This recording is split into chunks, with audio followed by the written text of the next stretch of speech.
সুপ্রিয় সুধীমণ্ডলী, আসসালামু আলাইকুম। আপনারা এই মুহূর্তে বাংলাদেশের যে যে প্রান্ত থেকে আমার এই ক্লাসে যুক্ত হয়েছেন সবাইকে আজকের এই ক্লাসে স্বাগত জানাচ্ছি। আমি আহমাদ হোসাইন, সহকারী শিক্ষক Bangla, government laboratory high school, Rajshahi. সুপ্রিয় সোনামণিরা, আজকে আমি বাংলা অষ্টম শ্রেণীর বাংলা ব্যাকরণের সন্ধি অধ্যায়টি নিয়ে আলোচনা করব। আশা করি তোমরা মানসিকভাবে প্রস্তুত হয়ে বসেছ। নিশ্চয়ই সাথে একটি খাতা কলম রাখবে, বইয়ের আপাতত দরকার নেই। কেমন? আমরা সন্ধি খুবই একটি গুরুত্বপূর্ণ অধ্যায় এবং আমি বলবো যে জীবন ঘনিষ্ঠ একটি বিষয়। আমরা হর হামেশাই কথা যখন বলি, লেখালেখি যখন করি, বই পড়ি, ব্যাকরণের অন্য অধ্যায়ের টাচিং না থাকলেও সন্ধির সম্পর্ক অহরহই থাকে। সুতরাং এটাকে গুরুত্ব দেওয়ার বিষয়। আমার মনে হয় সেই রকম গুরুত্ব সহকারে তোমরা এই ক্লাসটি করবে বলে আমার বিশ্বাস। তাহলে চলো আমরা কথা না বাড়িয়ে ক্লাসে চলে যাই। প্রথমত আমরা আগে বুঝবো যে এই সন্ধি কি, এই জিনিসটা আগে আমাদের কনসেপ্টটা বুঝতে হবে আগে, যে সন্ধি জিনিসটা কি। কেমন? আমি যদি এরকম বলি, দেখো আমরা এরকম ধরো একটা রাস্তা, এরকম একটা রাস্তা, এই যে এই জায়গাটুকুকে কি বলে? এই রাস্তার এই জায়গাটুকুকে আমরা কি বলি? যে এই রাস্তাটা সন্ধিস্থল। তার মানে এখানে সন্ধিস্থল এইটা হলো না কেন? এইটা কেন হলো? এই জায়গাটাতে রাস্তাটা মিলে গেছে, এই জন্য এইটাকে আমরা কি বলি? এই জায়গাটাকে বলি সন্ধিস্থল। তার মানে কি? যেই জায়গা মিলে সেই জায়গায় কি সন্ধিস্থল বা সন্ধি। আমরা আরও যদি বলতে পারি যে দুজন বন্ধুর মধ্যে ঝগড়া হলো, শেষে আমরা কি করি? এই বন্ধুবান্ধব ঝগড়া করতে না, আসলে হ্যান্ডশেক করো। হ্যান্ডশেক করলে রাগ থাকে না, ক্ষোভ থাকে না, অভিমান থাকে না, তখন প্রতিহিংসা থাকে না। তখন আমরা কি বলি? দুজনের মাঝে মিলমিট হয়ে গেছে। কেমন? তাহলে আমরা সন্ধির যদি প্রাথমিক একটা অর্থ জানতে চাই, তাহলে আমরা বলবো যে এই সন্ধি শব্দের অর্থ মিলন। সন্ধি শব্দের অর্থ হচ্ছে মিলন। কেমন? আচ্ছা, এখন এই টপিকটার নাম সন্ধি হলো কেন? কেন একে আমরা সন্ধি নামে ডাকি? অন্য নামেও তো ডাকতে পারতাম। আমরা যদি এই শব্দটাকে ভাঙি, দেখো আমরা যদি সন্ধি শব্দটাকে ভাঙি তাহলে এরকম দাঁড়াই, শব্দটা দাঁড়াই।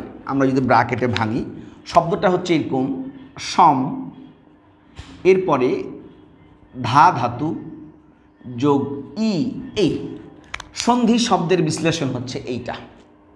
আবার সন্ধি শব্দের যদি সন্ধি আমরা করি তাহলে এরকম পাবো আমরা। এই শব্দটা এরকম হচ্ছে কি, সম যোগ ধি, এই ধা যোগ ই মিলেই ধি হয়েছে। হ্যাঁ, তাহলে এইটা হবে কি? সন্ধি। সম যোগ ধি, সন্ধি। তাহলে এইটার মানে কি?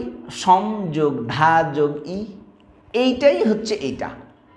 জাস্ট এইটা আরেকটু সেকেন্ড স্টেপ বিশ্লেষণ। সন্ধির বিশ্লেষণ কিন্তু সম যোগ ধি, আর এইটা হচ্ছে ধীর আর একটা বিশ্লেষণ, ধা যোগ ই। তাহলে আমরা যদি এরকম বলি, সম মানে হচ্ছে কি? সমানভাবে, সমানভাবে। এই ধা যোগ ই, ধি মানে হচ্ছে ধরে রাখা। তাহলে আমরা সন্ধি মানে পেলাম মিলন, সন্ধিকে বিশ্লেষণ করলে পেলাম সমানভাবে ধরে রাখা। এই দুটোর মানেই কিন্তু আবার এইটা। কেমন? কিভাবে হলো এটা? অর্থাৎ যখন সমানভাবে মানে কি? একসাথে, একত্রে ধরে রাখাটার নামই সন্ধি। যেটা একত্রে ধরে রাখে তাই তো মিলন। ক্লিয়ার?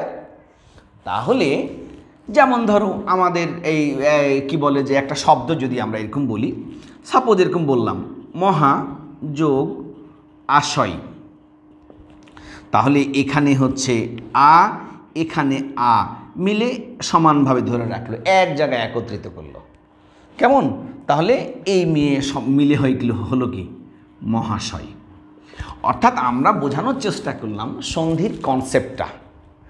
সন্ধির কনসেপ্টটা বেসিক্যালি কি দেখো, সন্ধিতে আমরা বলি সবাই ছোটকাল থেকে আমরা পড়ে আসছি কি সন্ধি শব্দের অর্থ কি মিলন, কিন্তু সন্ধি শব্দের এক অর্থ মিলন হলেও এর মাঝে কি হয় বিকৃতি হয়, পরিবর্তন হয়, সব ক্ষেত্রে কি হয় না মিলন হয় না। কিন্তু মূল কনসেপ্টে গিয়ে হয় কি এরকম সন্ধির যে ধারণাটা,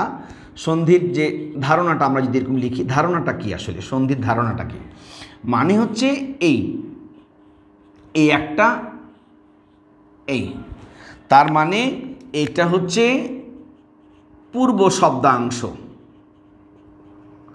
এইটা হচ্ছে পর শব্দাংশ। কেমন? তাহলে হচ্ছে পূর্ব শব্দাংশের শেষ, পর শব্দাংশের প্রথম, দুটো মিলে মিলন হয়, অর্থাৎ সন্ধি হয়।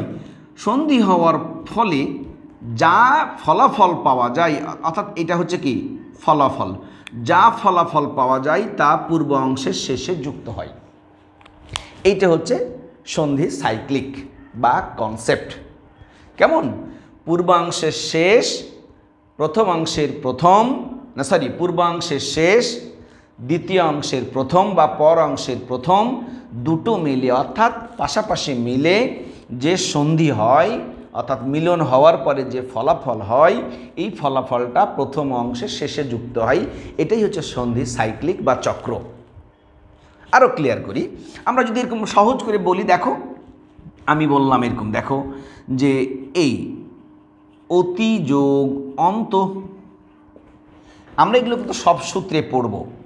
দেখো এখানে সন্ধি কিসে কিসে হবে, পূর্ব অংশের শেষে কি আছে রস্বই আছে, এখানে কি আছে প্রথম অংশের দ্বিতীয় অংশের শেষে অ আছে। তাহলে এই অ আর ই আর অ মিলে কি হয়, আমরা সূত্রে যদিও পড়ব জ হয়।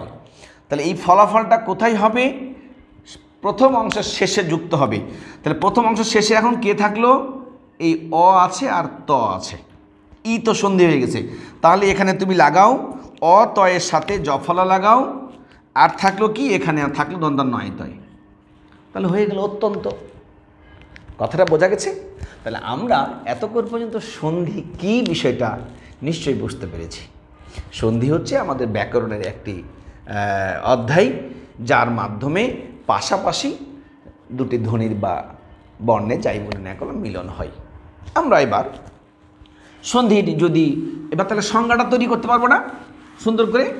তাহলে সংজ্ঞাটা হচ্ছে, আমরা যদি এরকম বলি তিনটি শব্দ কেউ যদি সংজ্ঞায় না লিখে তাহলে সেটাকে যথার্থ সংজ্ঞা বলা কঠিন হবে। হ্যাঁ, যেমন ধরো আমরা এরকম যদি বলি সন্নিহিত, সন্নিহিত অবলিক পাশাপাশি অবলিক অব্যবহিত, দুটি আমরা ধ্বনি বলতে পারি, ধ্বনি বা বর্ণের মিলনকে সন্ধি বলে, সন্ধি বলে। তাহলে আমরা অর্থ পেলাম মিলন। এখন দেখো এই তিনটি শব্দ যদি কেউ না লিখে, এই একটা সন্নিহিত, পাশাপাশি, অব্যবহিত। আমরা পাশাপাশি শব্দটা সবাই জানি, বাই অ্যান্ড বাই, পাশাপাশি। সন্নিহিত মানে কি, এটাকে ভাঙলে পাওয়া যায় সংযোগ নিহিত, মানে কি একত্রে অবস্থান করা, মানে কি পাশাপাশি। অব্যবহিত শব্দের অর্থটাও পাশাপাশি, এটার অর্থও তাই, এটার অর্থও তাই। অর্থাৎ অব্যবহিত মানে যাদের মাঝে কোনো ব্যবধান নেই, কোনো গ্যাপ নেই। গ্যাপ নেই মানে কি, সেটা গ্যাপ নেই মানেই পাশাপাশি। তাহলে মোদ্দা কথাটা হচ্ছে পাশাপাশি দুটি ধ্বনি বা বর্ণের মিলনকে সন্ধি বলে। ক্লিয়ার? এখন প্রশ্ন, স্যার এটা না লিখলে কি হবে? তাহলে তো আমি এরকম বলতে পারি কি, আমি কি এরকম বলবো মহাযোগ আশয় আমার এখানে হ এবং তালব বসার সন্ধি হবে? কোয়াইট ইম্পসিবল, কখনো হবে না, কোশ্চিনকালেও হবে না। সুতরাং এই সন্নিহিত, পাশাপাশি, অব্যবহিত এটি হচ্ছে যথার্থ, এটি লিখতে হবে, এটাই হচ্ছে সংজ্ঞার দাবি। বোঝা গেল? তাহলে আমরা সন্ধি শব্দের অর্থ পেলাম মিলন, এটাকে ভাঙলে, সন্ধি শব্দটাকে ভাঙলে সংযোগ ধি, এর অর্থ পেলাম আমরা কি সমানভাবে ধরে রাখা মানেই মিলন। আবার সংজ্ঞা দিয়ে বুঝিয়ে দিলাম যে সন্নিহিত অবলিক পাশাপাশি অবলিক অব্যবহৃত দুটি ধ্বনি বা বর্ণের মিলনকে সন্ধি বলে। আশা করি এখন পর্যন্ত যেটুকু আমরা উপস্থাপন করলাম তোমাদের কাছে পরিষ্কার হয়েছে। যদি কারো মধ্যে কোনো বিষয়ে এখনও কনফিউশন থাকে তাহলে এই ভিডিওর যে কমেন্ট সেকশন আছে সেখানে তুমি প্রশ্ন করতে পারো, আমি থাকবো উত্তর দেওয়ার জন্য। অথবা তোমরা আরও বিস্তারিত জানতে চাইলে এই ভিডিও লিঙ্কে আমার একটি ইউটিউব চ্যানেলের লিঙ্ক দেওয়া আছে, বাংলা রাঙিনা, সেখানে ঢুকেও কিন্তু সন্ধি সকল ক্লাস সাজানো আছে, তুমি দেখে উপকৃত হতে পারো। এবার চলো আমরা আগে বাড়ি। এখন এতক্ষণ আমরা শিখলাম কি সন্ধি কি।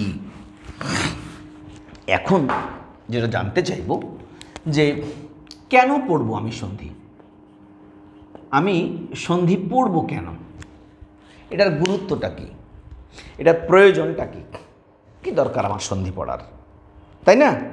আমি একটা জিনিস পড়বো, আমার লাভ জানবো না? অবশ্যই আমরা লাভটা দেখব যে আমার লাভটা কি, আমি কি শিখবো এখান থেকে, কি জানবো এখান থেকে। চলো আমরা সেই বিষয়ে কথা বলি। সন্ধি এমন একটি অধ্যায়, যে অধ্যায়টি পাঠ করলে আমাদের অনেকগুলো উপকার হবে, অনেকগুলো লাভ হবে। তাহলে আমরা সেই লাভগুলো বলি। সন্ধি আমাদের কি হেল্প করে? হ্যাঁ, 1 নম্বর সন্ধি হেল্প করে।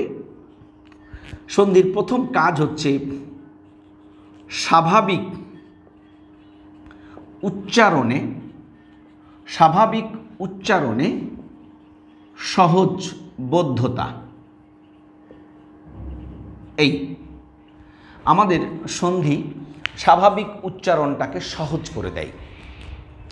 স্বাভাবিক উচ্চারণে সহজবোধ্যতা, তার মানে সন্ধি ভূমিকা রাখে যে জায়গাতে উচ্চারণ করা কঠিন সেটা আমাকে সহজ করে দেয়। কেমন? আমি যদি এরকম বলি, এই যেমন ধর আমি বললাম এই সুআগত, এইটা আর এই দেখো স্বাগত, কত রিল্যাক্স। আমি বললাম যে আজকে তোমার আগমনে আমি যথা ইষ্ট খুশি হয়েছি, বা আমি বললাম তুমি এসছো, আমি অতি অন্ত খুশি হয়েছি। তাহলে দেখো এই অতি অন্তটাকে যদি আমি অত্যন্ত বলি, দেখো কত রিল্যাক্স। যথা ইষ্ট না বলে আমি যদি যথেষ্ট বলি, কত রিল্যাক্স। তুমি নিজেই এখন 5 বার উচ্চারণ করো তো, বিদ্যা, আলাদা করে আলয়, আবার বলো বিদ্যা, তারপর আবার আলয়, বিদ্যা আলয়, বিদ্যা আলয়। এবার বিদ্যালয় বলো তো। আগের 5 বার বিদ্যা আলয় বলে তোমার কণ্ঠনালী শুকিয়ে এসেছিল, এখন বিদ্যালয় বললে কি শান্তি লাগে, কি আরাম লাগে। সুতরাং সন্ধির একটা অন্যতম কাজ হচ্ছে স্বাভাবিক উচ্চারণে সহজ করে তোমাকে। হ্যাঁ, 2 নাম্বার যে কাজটা হচ্ছে ভাষার মাধুর্য সম্পাদন করে। ভাষার মাধুর্য সম্পাদন কেমন? যথাইষ্ট বলে যেমন লাগে, যথেষ্ট বলে আরও সুন্দর হয়। অর্থাৎ এখানে অ্যাট এ টাইম এই 3টি উদাহরণ দিয়েছি, অ্যাট এ টাইম 2টো কাজ করে এরা। আমাকে রিল্যাক্স করে, আমাকে সাবলীলভাবে উচ্চারণ করতে সহায়তা করে, এবং কি করে এই রিল্যাক্স উচ্চারণের সাথে সাথে কী হয়, ভাষাটা সুন্দর শোনায়। যথা ইষ্ট না বলে কি হয়, যথেষ্ট। সৎ ইচ্ছা 2-3 বার উচ্চারণ করো তো। সৎ ইচ্ছা থাকলে এটা সম্ভব। আর সদিচ্ছা কত রিল্যাক্স, কত সুন্দর লাগে। সৎ ইচ্ছার চাইতে সদিচ্ছাটা শুনতেও ভালো লাগে। সুতরাং ভাষার মাধুর্য সম্পাদন করে। আর কি করে? আর কাজ হচ্ছে কি, আমার ভাষাকে সংক্ষেপ করে। এই উদাহরণগুলোতেই মোটামুটি অনেক কাজ হবে। হ্যাঁ, সংক্ষেপ করে। আমরা এরকম বললাম সদানন্দ হয়ে যাচ্ছে। আমরা বলতেছি যে এরকম গো এসো না, গবেষণা হয়ে যাচ্ছে। পবিত্র, পবিত্র হচ্ছে। নে অন, ছোট্ট হয়ে যাচ্ছে নয়ন, তাই না? সুতরাং বি অর্থ, ছোট্ট শব্দ, ব্যর্থ। সুতরাং আমাদের ভাষাকে কী করছে? সম্পাদন করছে। আর কি করছে? আর করছে হচ্ছে ভাষায় নতুন নতুন নতুন নতুন শব্দ গঠন করছে। শব্দ গঠন করা অর্থাৎ আমাদের বাংলা ভাষাতে যতগুলো শব্দ গঠনের ফ্যাক্টরি আছে, কারখানা আছে, তার মধ্যে অন্যতম কারখানা হচ্ছে এই সন্ধি। এখানে শব্দ গঠন করে। হ্যাঁ, আমি বললাম, দেখো আমি বললাম এখানে শব্দ গঠন, নব মানে কি নতুন, অন্ন মানে কি ভাত বা খাবার।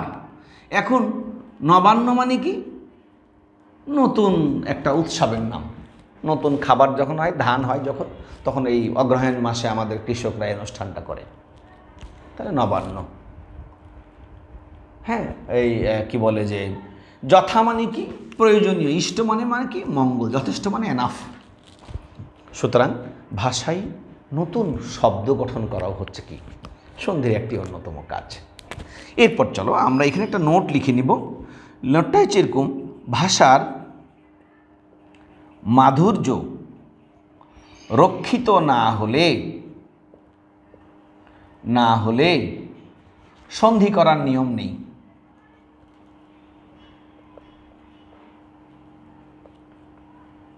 এই ভাষার মাধুর্য রক্ষিত না হলে সন্ধি করার নিয়ম নেই, তুমি করতে পারবা না। জিনিসটা কি দেখো, আমরা উদাহরণ দিই কতগুলো। যে ভাষার মাধুর্য রক্ষিত মানে কি, আমি এখন বললাম এরকম, তোমাদের বইয়ে এরকম উদাহরণ দেওয়া আছে, দেখবা শব্দটা এরকম, কচ্চাদালু। এটা সন্ধি হয়েছে কি কি জোড়া দিয়ে? একটা হচ্ছে কচু যোগ আদা যোগ আলু। এইটা তুমি বাজারে গিয়ে বলো তো, ভাই আমাকে 1 কেজি করে কচ্চাদালু দাও, তো বুঝবে কিনা? সুতরাং এক্ষেত্রে সন্ধি করা যাবে না। বললাম যে ভাই আপনি আমাকে চালু দেন, চালু বললেও দ্রুত বুঝবে, কিন্তু আমি সন্ধি করেছি চা যোগ আলু, সেক্ষেত্রে কি করা যাবে না? সন্ধি করা যাবে না। কেমন?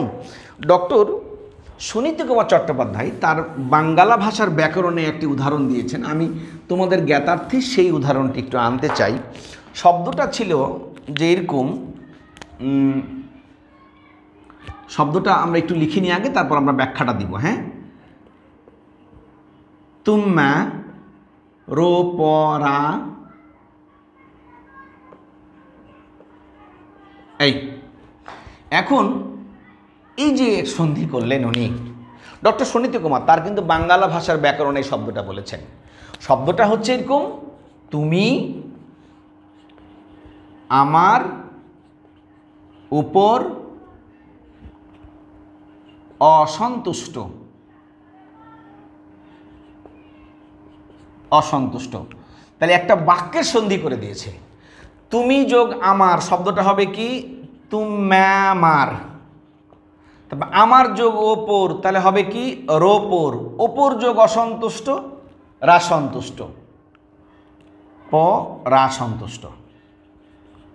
যে জিনিসটা আমি এখানে লেখার চেষ্টা করেছি, তার মানে কি এইটা কি হলো? এইটা কি সন্ধি হলে না স্বাভাবিক উচ্চারণ হলো? এটা কি স্বাভাবিক উচ্চারণ হলো? এটি কি সহজবদ্ধ হলো? এটি কি সংক্ষেপ হলো? আরও দুর্বোধ্য হয়ে গেছে। সুতরাং ভাষার মাধুর্য বিঘ্নিত হয়েছে। অতএব আমরা খুব স্পষ্টভাবে বলতে চাই যে ভাষার মাধুর্য রক্ষিত না হলে কি করা যাবে না? সন্ধি করা যাবে না। ক্লিয়ার? তাহলে আমরা এতক্ষণ সন্ধি কি বললাম, কেন পড়বো সেটা জানলাম। এবার একটু প্রকারভেদে আসি। প্রকারভেদটা পড়ে আমরা হয়তো আজকের ক্লাসটা শেষ করব। পরবর্তীতে আমরা তারপর থেকে আমরা ধারাবাহিকভাবে আলোচনা করব প্রকারভেদ। এই সন্ধির প্রকারভেদ নিয়ে নানান মতান্তর রয়েছে। কেউ বলে এটি 2 প্রকার, কেউ বলে 3 প্রকার, কেউ বলে স্বরসন্ধি ব্যঞ্জন সন্ধি, কেউ বলে না স্বরসন্ধি ব্যঞ্জন সন্ধি বিসর্গ সন্ধি, হ্যাঁ, কেউ বলে এটা তৎসম বাংলা সন্ধি। সন্ধির যে মূল প্রকার আছে আমরা একটু ছক করে নিই, তাহলে আমাদের মনে হয় বুঝতে সুবিধা হবে। আমরা যদি ছক করে নিই তাহলে সন্ধির মূল প্রকারটা হচ্ছে কি? মূল প্রকারটা 2 রকম। একটা হচ্ছে বাংলা সন্ধি, আর একটা হচ্ছে তৎসম সন্ধি। এখন এই বাংলা সন্ধি এটা আবার 2 প্রকার, স্বরসন্ধি আর এই ব্যঞ্জন সন্ধি। তৎসম সন্ধি আবার 3 প্রকার, বাংলা স্বরসন্ধি, ব্যঞ্জন সন্ধি, বিসর্গ সন্ধি। এই বিসর্গ সন্ধি আবার 2 প্রকার, কেমন?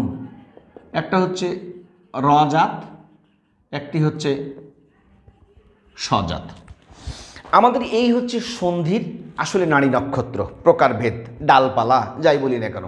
তবে এইটুকু বলে রাখি, বাংলা সন্ধি বলতে তেমন কোনো রুলস রেগুলেশন বা সূত্র বা নিয়ম কানুন কিছুই নেই।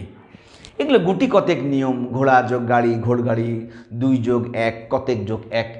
সন্ধির সূত্র বলতে যা বুঝাই তা হচ্ছে সবগুলো তৎসম। এখানে স্বরসন্ধি আছে, ব্যঞ্জন সন্ধি আছে, বিসর্গ সন্ধি আছে। এখন অনেকে প্রশ্ন তুলে, বিসর্গ সন্ধি তো ব্যঞ্জন সন্ধিরই পার্ট, এটি কেন আলাদা হলো? এর জবাব কোনো বইয়ে লেখা নাই। তবে একটি বইয়ে বলেছি যে আমাদের এই সন্ধিগুলো যেহেতু সংস্কৃত ব্যাকরণ থেকে এসছে, সংস্কৃত ব্যাকরণ এইভাবেই সাজানো ছিল, সিকোয়েন্সটা আমাদের বাংলা ব্যাকরণে সেভাবে বজায় রাখা হয়েছে। তবে বিসর্গ সন্ধি আলাদাভাবে সংস্কৃতে আলোচনা করা আছে বলে আমাদের বইয়ে এটা আলাদা করেই আলোচিত হচ্ছে, যদিও বিসর্গ ব্যঞ্জনেরই একটি অংশ। আশা করি তোমরা বুঝতে পেরেছ। তাহলে আজকে আমরা মোটামুটি কয়েকটা জিনিস আমরা শিখলাম। একটা হচ্ছে সন্ধি কি, কাকে বলে, সন্ধির গুরুত্ব প্রয়োজনীয়তা, আমরা কেন সন্ধি পড়ব, আর একটা হচ্ছে সন্ধির প্রকার। আশা করি আগামী ক্লাস থেকে আমরা কি করব, ধারাবাহিকভাবে এই সূত্রগুলো আলোচনা করব, যেগুলো তোমাদের খুব কাজে লাগবে। তাহলে আজকে এই পর্যন্তই।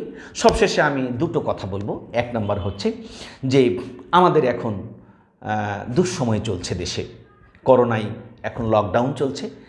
আমরা পারতপক্ষে বাড়ির বাইরে কেউ যাব না। যদি একান্ত যাওয়ার প্রয়োজনই হয় তাহলে স্বাস্থ্যবিধি মেনে মাস্ক পরে, হ্যান্ড স্যানিটাইজার এগুলো ব্যবহার করে বাইরে যাব, এবং যত দ্রুত সম্ভব অতীব প্রয়োজনীয় কাজ সেরে দ্রুত বাসায় ফিরব। আর 2 নম্বর হচ্ছে আমরা পড়াশোনার সাথে থাকব। তাহলে আজ এই পর্যন্তই। পরবর্তী ক্লাসে আসবো ইনশাল্লাহ। তোমরা সবাই ভালো থাকবে, সুস্থ থাকবে, এই প্রত্যাশায় আজকের মতো আল্লাহ হাফেজ। আসসালামু আলাইকুম ওয়া রাহমাতুল্লাহ।